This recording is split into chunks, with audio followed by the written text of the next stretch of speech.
It's just that's the way it is. And so this world is it's very specialized, very unique. Yeah, that's why you belong in it. So do I. There you go. Okay.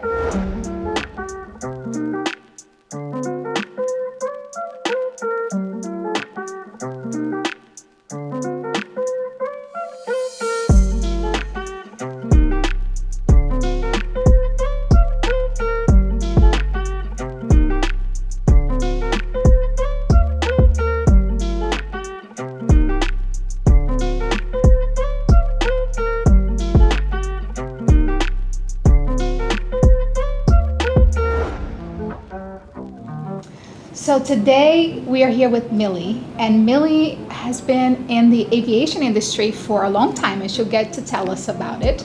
But because we want to educate some of our clients that have landed in wealth and are looking to potentially buy a plane, and a lot of people may want to know, okay, so if I want to buy a plane, what does that look like? And a lot of questions that we don't have the answers for. So we're here with this amazing woman, Millie. And Millie, so why don't you tell us your name, what you do, so the audience can get to know you? Sure. So first of all, thank you, Luciane, for coming up to see me. A big fan of yours since we met a couple of years ago. So my name is Millie Hernandez-Becker, and I'm the president of Skyqueen Enterprises. I have been in the private business aviation space for about 25 years now, and I've really done everything from owned and operated aircraft to owned and operated FBOs, and also currently I'm in the aviation real estate space in developing private hangars around the country for private jets. So infrastructure now. So does that mean you've not only leased but also sold planes? Oh, definitely. So I think in my career, I've acquired aircraft for myself and also for other individuals, advised them on the purchase of an airplane. Buying an airplane is a very serious commitment. It's a very serious investment. And people usually come to that conclusion when they have either experienced terrible inconvenience and lack of access to airports through the commercial space. People don't realize that commercial airports fly to about 550 airports around the country. Business jets have access to over 5,000 airports. Wow. So it's about access, and it's about the control of your time. Okay.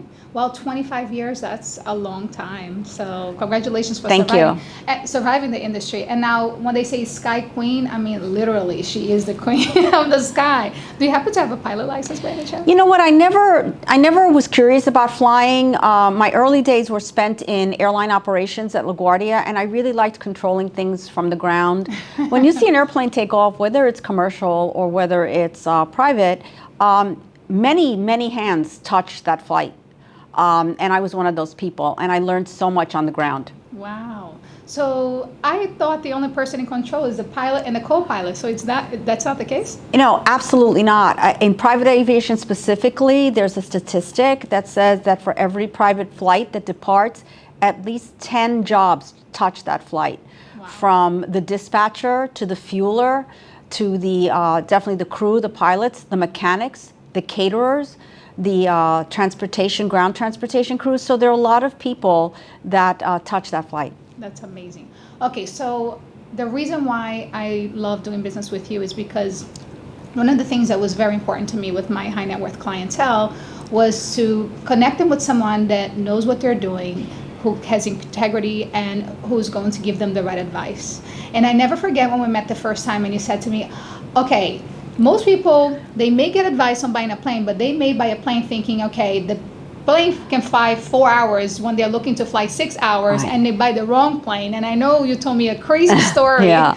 And I think it would be really great to share that story with some people about a plane. So it was really actually a sad story. I think one of the most important things when you decide to buy a plane is to really examine your travel profile. Where do you have a second home? Where do you vacation? Where is your business? So those are all really important considerations. On the technical side, you want to buy an airplane that can meet those your performance criteria. And there was a client who came to me, unfortunately, from the Far East. They had purchased an airplane, great airplane, but it couldn't fly nonstop to the United States. and that's what they needed. But no one on their team asked that question, so that was a very expensive mistake. How much was that plane? The acquisition for that was a $20 million airplane, but still it did not meet the performance criteria. I mean, you would think, okay, I want to fly at least 8 hours. That's a question you would ask. But you know, I think the thing is with most buyers, especially new buyers, of which there are a lot of today, I mean, the COVID era has really made business aviation front and center. So there are a lot of new entrants into the market. And a buyer may not know to ask that question. They may assume that somebody knows that. That's why it's really important to put together a team of professionals when you're going to buy an airplane. You know, from your lawyer to your aircraft salesperson, really connect with the right people. That's great. Okay, so who is buying a private plane? Who is the profile of that person? You know, just give me an idea. So I think, you know, mostly companies now are examining the private aviation option. Certainly high net worth individuals who want control over their schedule, who want access, but also who want to minimize the touch points when you go through a commercial airport. I mean, think about it. How many people do you come in contact with? And so has the number gone up? Are people flying absolutely. a lot more? Private aviation, the numbers are definitely up. They have hit records this year. Wow. And coincidentally, conversely, the commercial airlines are down 49%. Think about it. They had to reduce their schedules. They had to lay off crew. So they ramped down. And we're feeling it today in the lack of schedules and the lack of availability of commercial flights. So it's really fueled the private aviation space now. Got it. So for someone to, I understand that a lot of companies are buying, but also individuals. So what would you say is the wealth of someone who's looking to buy a plane? So how much do you need to have in your bank account before you actually decide to buy a plane? So generally, you know, and this is very general, depending on the rule of thumb of what airplane you're going to buy, you should have a net worth of at least $30 million. And then you can start looking at the cost of the airplane is what you start with.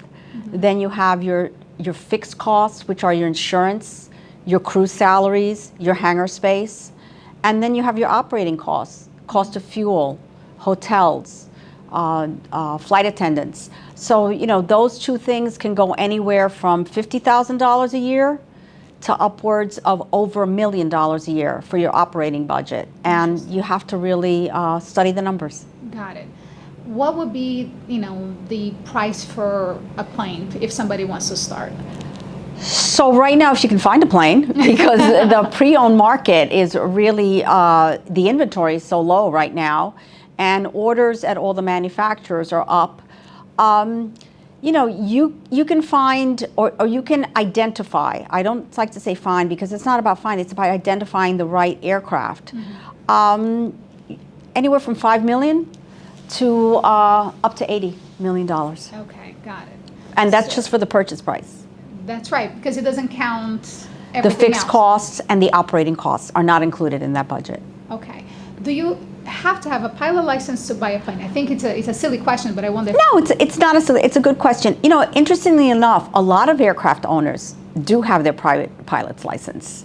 And that's one of the things that brings them to ultimately buy a private jet. But no, I think that smart executives rely on professional pilots. Okay. So I'm not an advocate of pilot ownership for business. I think that if you're flying someplace for business, you should sit in the back and, you know, focus on what your deal is and let the professional pilots get you there safely. Yeah, that's so true.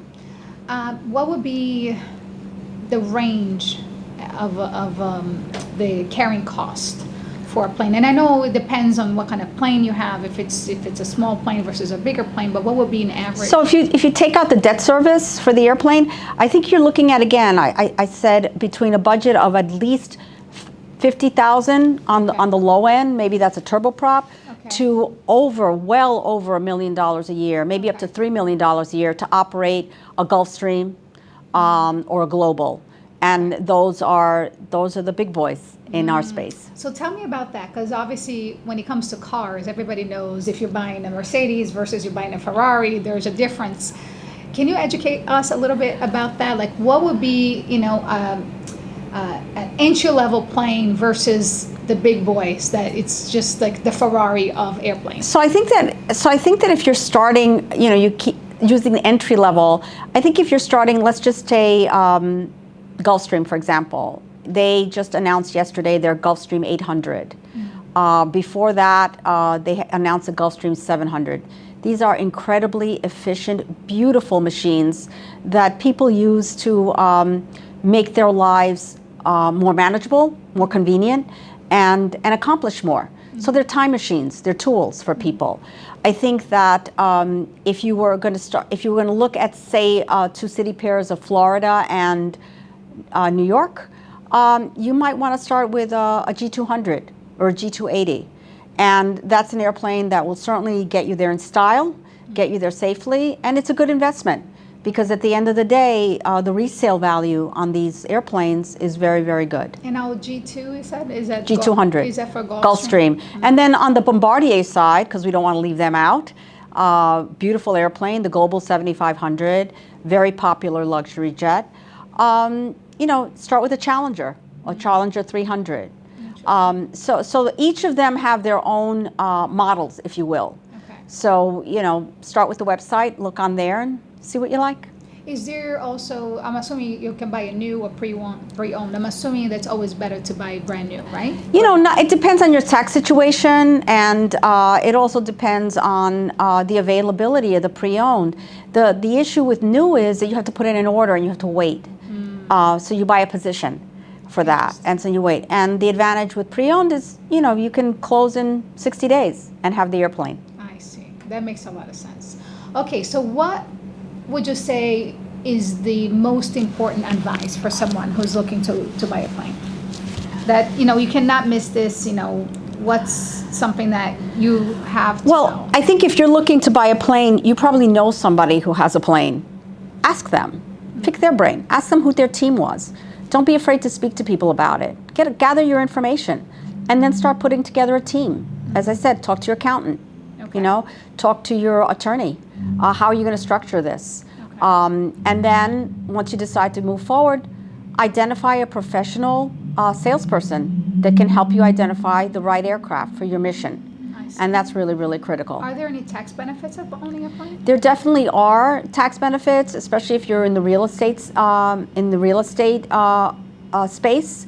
I'm not a tax attorney, so I don't really speak to that, but there definitely are, and you can educate yourself about that. Got it. So you said you need an accountant, a lawyer, a salesperson, a friend that knows about. Yeah, and start with your friend. Start with your friend or acquaintance or somebody, and ask them. How did they do it? Did they have any pitfalls? Educate yourself. Got it. I remember a friend of mine, he has a yacht, it's a 3-bedroom, and we went to, I think it was Nantucket. And I said, okay, I'm gonna pay for the gas. And it was $1,200 to fill up the gas. So I'm very curious, on average, what is the cost to fill up the gas tank for a plane if it was $1,200 for a yacht? Well, I think that, oil is up, especially this week, today. Retail price for a gallon of jet fuel is well over $7. Okay. And that's retail. That's so jet fuel is different than car fuel? Oh, yes, jet fuel. Interesting. Absolutely, jet fuel. It's treated differently. It's different. So it's about $7. I mean, planes have come onto this ramp. They've taken 3,000 gallons if they're going overseas. So wow. You can do the math.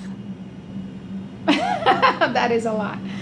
Okay, that's why it's important to have $30 million in assets to be able to buy a plane, because it's very expensive. And what about parking at a hangar? What is the... So that's also an interesting question, and that should be also part of your plan when you go to purchase, is where am I going to park this airplane? Mm-hmm. And I think that you start doing your research. Most people want to park it near where they live or where their office is, because that eliminates having to reposition the airplane. Mm-hmm. But that costs a lot of money. I mean, rents in the New York area are upwards of $75 per square foot for an airplane. So just very, back of the envelope, Gulfstream 650 is 10,000 square feet. Is that annually? Annually, yeah. Okay. So that adds up to well over $500,000 a year just to park the airplane. Interesting. If you Okay. can find the space. That's another thing. There's a 'cause- scarcity of space that is something that, the industry has talked about for a long time. Airports are now recognizing that and looking to develop general aviation hangars. Yeah, because you have to come to a place like this Exactly. to park your plane. Similar to how you park a boat in a dock, you have to have a place to park your plane. And also the line crew is very, very important because they have to pull the airplane out, they have to get it ready. One of my clients, Sky Harbor, is building private use hangars around the country in major markets, growth cities. We're in Nashville, Miami, Opelika, Houston, Denver, and Phoenix. And the company is building these beautiful, again, private use hangars, one airplane, one owner, and they have their own line crew, so you never have to wait for fuel. You never have to wait to be pulled out.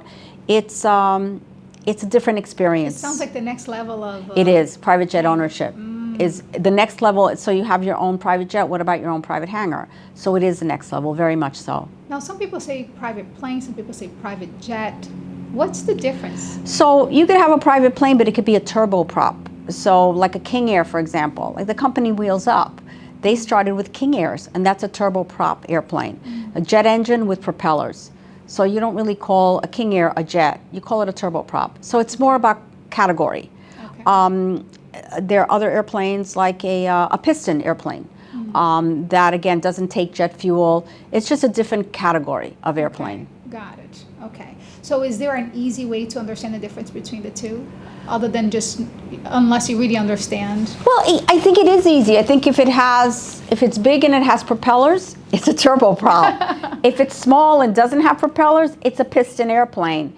There's no mistaking. You know a jet when you see it. When you look on the ramp and you see you know a jet. Is it because it has the two turbos? Yeah, the turboprops. So those are like the King Airs, and those are they're actually the workhorse of the industry. They're very popular, and they're like an SUV. Okay. And the private jets, when you look at it, how do you know? Because, well, the size, first of all, Usually it's and a there much are no larger plane? propellers. Does not have propellers. That's Okay. a really big distinction. When you look at the engine, there's no propeller in front of it. Okay. So that's how you distinguish that. Thank you. So it was actually a good question. There you go. What are you already talked about the most popular brands, which you said Gulfstream. Well, and there's also Textron, which makes the Cessna airplane, which is one of the oldest brands and one of the most reputable brands out there. You have the Pilatus, which is a single engine turboprop. Again, this is more technical, but I would say Gulfstream, Bombardier, Textron, and also Embraer, which is a Brazilian manufacturer. Oh, and yeah, yes, go there you go. Brazil. Go Brazil, very successful in the space, and they've really done very well with all the categories.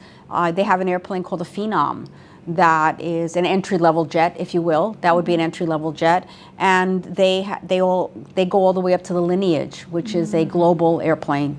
So there are many models and lots to choose from. I heard that you can actually buy a plane with $1 million. Is that a lie?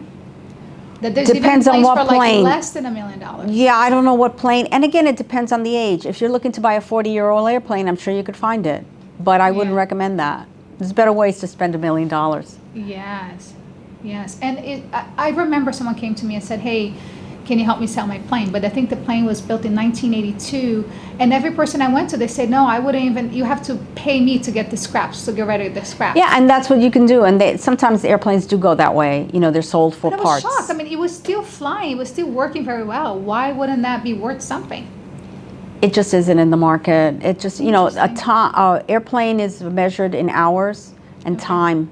So the more time it has, the less value. It's just like a car. When you drive it off the lot, the longer you own it, the less value it has. It's the same principle. Interesting. Yeah, because once you have over 100,000 miles in a car, it's like, see, that car is very, very old. I'm assuming it's the same with the planes. But it also, you also have to factor in how the airplane's been maintained.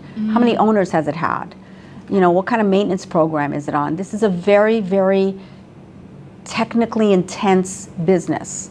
And again, my advice to anybody going out there to think about purchasing a plane is do your research, do your homework. Yeah.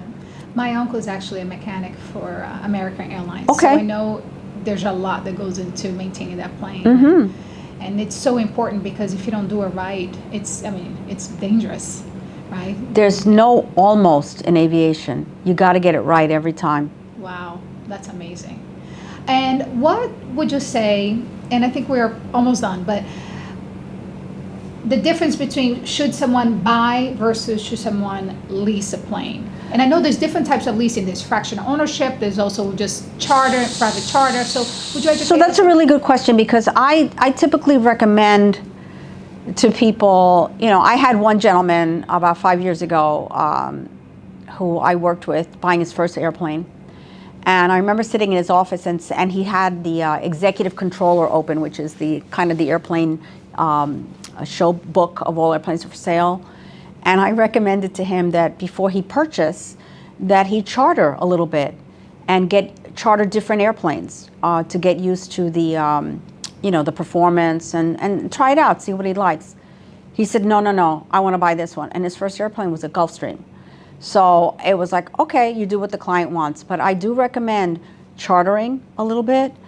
Fractional ownership is wonderful because you get the advantage of multiple kinds of airplanes and the security of knowing that they're well operated and maintained. Mm-hmm. So I do advise people to dip their toe in the water and see if you like it.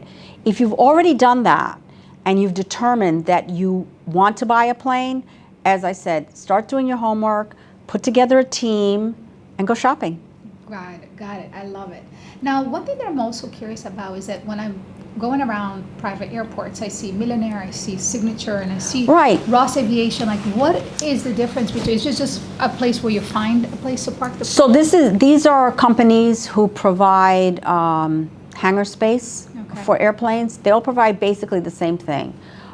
Fuel, that's where you buy your fuel. That's where you depart from. That's where your passengers, so there's a private terminal there. That's where the passengers depart from. And that's where the airplane lives. It's where the airplane lives. So these are called fixed-based operators. Signature is the largest in the country. They have, I think, over 200 bases. And again, they're very experienced at this. And that's their line of business. That's all they do. Interesting. I mean, this one where you work out of is gorgeous. This is a tremendous facility. Again, this is Millionaire. My office is here. And Roger Woolsey, the owner, put a tremendous amount of thought and passion into the design of this building. He wanted this to be a place where nobody wanted to leave. Like when the pilots come here, they don't want to leave. There's a golf simulator here. There are all kinds of amenities for the pilots. Because at the end of the day, the pilots are the FBO's customers. That's who makes the determination of where they buy the fuel and where they park the plane. Interesting. So the actual owners of the planes ever come to this lobby? They go right straight to the plane. They go straight to the plane. Yeah, and that's another argument. Like, why build a Taj Mahal? But at the end of the day, they do have occasion to go through here. I mean, I had a politician once whose flight was canceled due to snow. We sat for 7 hours in a conference room in an FBO. That was interesting.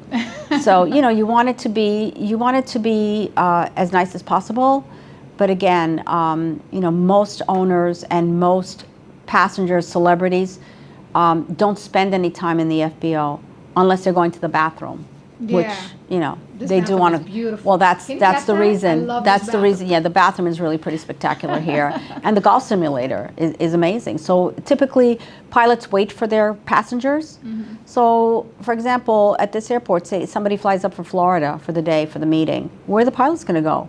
They sit here and they wait, so they can play golf. They can have a latte downstairs. The amenities are really for them. That's great. I actually looked into getting my pilot license. Remember I told you I had a That's partner right. in Fort Lauderdale? So he said to me that he has a pilot license, his daughter, his wife, everybody. He said, you must get a license. And so I looked into it. And I thought it was interesting because they actually give you a trial that you can go in the plane and see how you feel, because most people will probably be petrified because it's a small plane where you start. And so he was telling me how it works, and it takes several months, and the cost is not that much. It was like $12,000 or something to get the license. But then I said, wait a minute, but then once I have the license, then I have to have a plane to fly. Because honestly, how cool would it be if I just take the plane and fly my clients from Florida to New York? Because everybody's going back and forth, you know. First of all, I think there are companies that have done that in your space. But I think one of the things about becoming a pilot is you really have to focus on it. And to me, and there's constant training. I mean, one of the things I didn't mention is when you have your crew, you send them to school every year to get rated in the airplane, to learn how to fly a specific airplane. And for the Gulfstream, the G650, what they call a type rating to get qualified in that airplane is $150,000 for one pilot, and you need two. So think about it. Just think about that. So, you know, flying is definitely a profession. It's one that shouldn't be taken lightly. Yeah. It's one that is very critical to the industry. And, you know, most pilots are very professionally trained and love what they do. That's certainly what we hope. I mean, you don't want to do this as a hobby. Well, that's my point. Yeah. You know, if you're going to do it as a hobby. But that, you know, on the other side of that, there's plenty of doctors, lawyers, professional people who do it for fun and have their own airplane and fly to the Hamptons for lunch or go to Nantucket for the weekend on their own airplane. There are plenty of general aviation users like that. Okay. That would be probably on the bucket list then. But not to fly my clients. Listen, I'd much rather sit in the back and just relax and check my emails. There you go. But that's great. Do you still have a plane? No, actually, no. I transitioned out of the air charter business in 2018. Okay. And I'm fully focused on the airport real estate development side and on the hangar space side. I think that'll be, you know, that's the chapter that I'm in right now. And it's great because it's exposing me to the construction side of it, the real estate side of it. And I still get to keep in touch with my friends in the industry and be a resource for them. I mean, I got a call yesterday from an aircraft management company in San Francisco looking for hangar space for 2 airplanes in the New York area. So I like to help them. That's you know, great. it's, yeah. Great. All right. Anything else that you think we should know or you would like to share? I just think to stay tuned. I think this industry has a glorious past. I mean, when you think about the Wright brothers, you know, where it started in America, and, you know, coming up to Amelia Earhart, the pilots of today. And one of the things that gives me so much joy is when I do fly commercial, because I fly commercially, I see young girls in, you know, who are pilots in command, the PIC, and that gives me a tremendous joy to see that. I have not seen a woman pilot yet. Oh, I have. I've seen a couple, and But especially in they're this flying industry, commercial or private? both. They're flying both. I've seen both, and I think that gives me a lot of joy. And again, what's coming in this industry: urban mobility, electric airplanes, more shared charter. There's a lot. You think that's important? You think It's coming, and I Okay. think it's incumbent on airports and cities to think about their infrastructure and how they're going to manage it for this new wave of aviation equipment that's coming out. So are there any electric planes yet that already exist? They're being developed, yes. That would be very cool. But that would require a lot of energy. Is that a good thing? Yeah, the jury's out on that. This is Oh, how much does it cost to actually like be a part of a charter? You said a person should like, you know, basically test it out by going on different charters. How much does that cost? So it depends on the plane. You know, it's just like, are you renting a Camry, or are you going in a Range Rover? So it depends on the plane. So it's anywhere from $900 an hour to $10,000 an hour. And that's how the cost is calculated. Yeah, that comes with the pilot though, right? Absolutely. Okay. Yes, it does come with the pilot. What about, I've heard of empty leg. So that's another interesting category. So again, the scenario there would be airplane flies from Palm Beach to White Plains and drops off its passenger. Now it has to go back. It's got an empty leg. So what companies have done very well in the last couple of years is they advertise those empty legs. So if that flight would cost $10,000, it might cost you $5,000. Interesting. So that's an empty leg. So that's an advantage of that. So people are marrying empty legs with demand. I have a concierge service that I use, and they have actually, there's an application, and I go if I need a dinner reservations or if I want to fly private, and there's actually one section that says empty legs. Yes, yes, very That's popular. one platform. Is there like applications or platforms that you can go to find? You know, this? there are many of them out there. I don't want to mention anybody because I don't want to really endorse anybody, but there are many of them out there. And, you know, typically I would start with your local management company. You always want to start with the company that's in your backyard because that's where the planes are. Their planes are. And you don't want to pay somebody to come from another airport to your backyard. So start with the people in your backyard. So meaning like where you work In this right now? area, yeah. See what who the management companies are and ask them. Tell them you're interested in empty legs. Or again, go online. The internet is a wonderful source for that. That's so true. That's great. Wow, this was amazing. There's so much information out there that we just had no idea. But, you know, huge takeaways, amazing information. So thank you so much. Oh, you're for your so time. welcome. Thank It's you so my much for pleasure. watching. Thank you And, all. We're going to put Millie's information on the bottom. So if you like the information you see, please hit the like and the subscribe button. And I look forward to seeing you soon. Mwah. Mwah. So wonderful to see you. Now we have to